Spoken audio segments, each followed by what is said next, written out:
So, Assalamualaikum warahmatullahi wabarakatuh. My name is Kania Olivia Febrianti from Civ A class in 5th semester, and I want to explain about the material is in semantic is it is a modality and mood. So, without any further ado, let's we start. So, the first one is I want to explain about modality. Um, Modality is a semantic system or systems that allow speakers to express varying degrees of commitment to a proposition.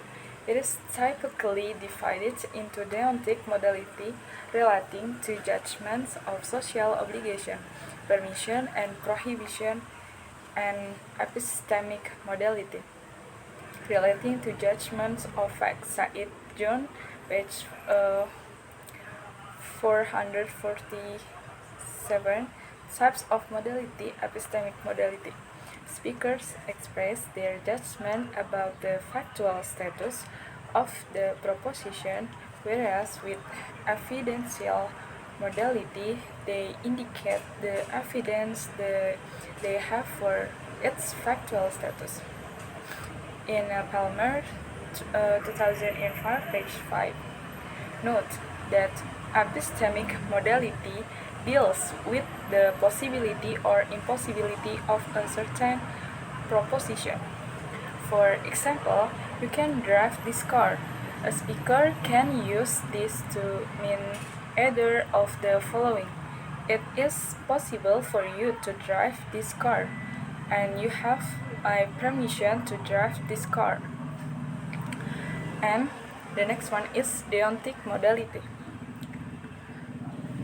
Deontic modality, where the verbs mark the speaker's attitude to social factors of obligation, responsibility, and permission.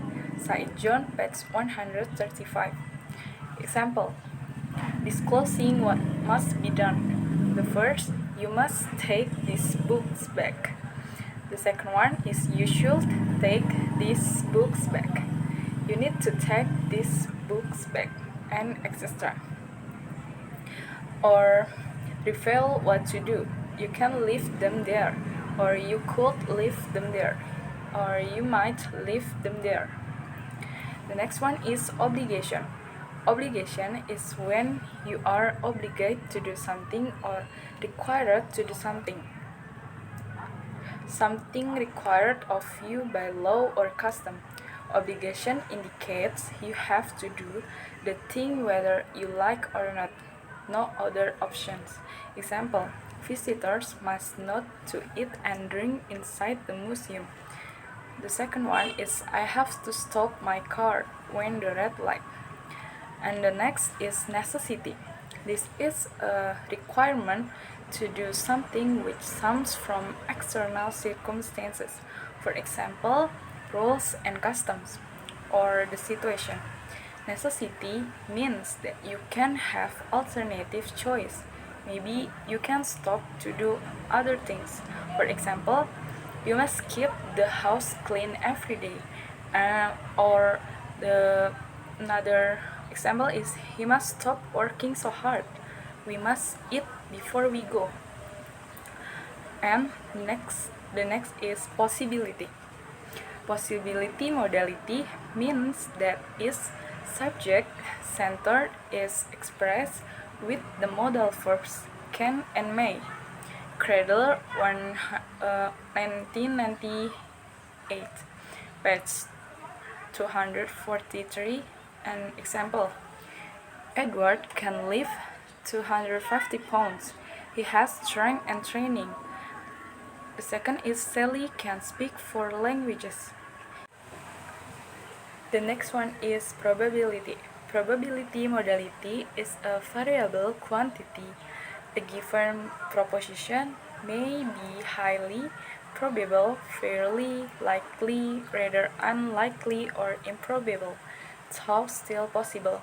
From Cradler, 1998, page 242. A sentence that simply presents a proposition as non-fact. Stanley is not busy now. Modal verbs can be added. Stanley may not be busy now. Stanley might not be busy now. And the first sentence is about the possibility of Stanley not being busy, and the second sentence is about the impossibility of Stanley being busy. And the first sentence does not apply to the proposition. In the second sentence, to the modal verb can. And the last I want to explain about this material is about mood. Mood is a grammatical notion, whereas modality is a semantic notion.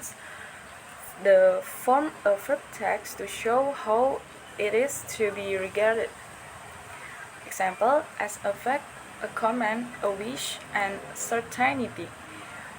There are two types for moods. The first one is indicative.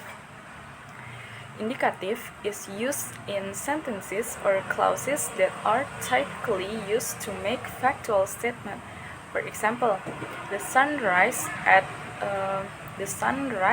6 a.m. tomorrow morning. And the last is subjunctive. Subjuncting is traditionally seen as the form of verb that it used to speak about hypothetical, desirable, or necessary situations. For example, it's important that she be informed of the change. And I think that's all my explanations about the modality and mood in semantic subjects. So I think that's all from our explanation. Sorry for my mistakes. Assalamualaikum warahmatullahi wabarakatuh.